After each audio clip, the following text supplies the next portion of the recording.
Hi, fellow camping enthusiasts. It's Naomi with S&S Rentals 101.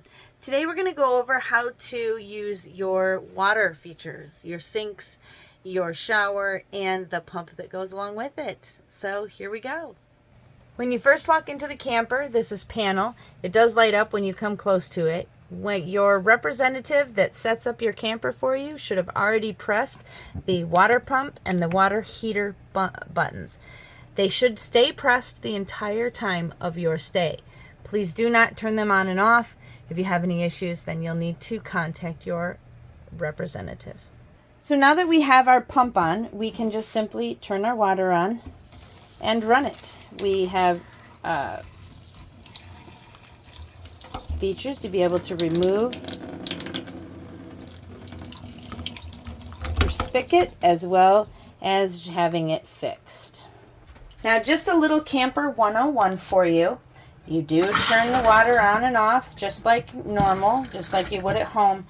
The difference is that with camping, you don't leave the water running. The hot water heater is not huge, and you will run out of water very quickly, and your sewage will fill up very quickly as well. With the sewage, it will be fine as long as we have you connected to the campground. But your biggest issue is going to be with heat. So a proper way to take a shower, if you choose to use the shower in the camper, it does fit a 6 foot tall, or actually a little taller of a man.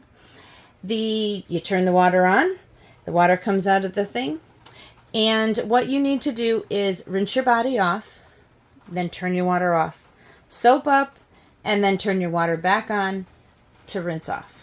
You want to make sure that you use this method in cooking, in rinsing and washing your body, and bathing and whatnot. Otherwise, you will run out of hot water, and it is not a pleasant experience.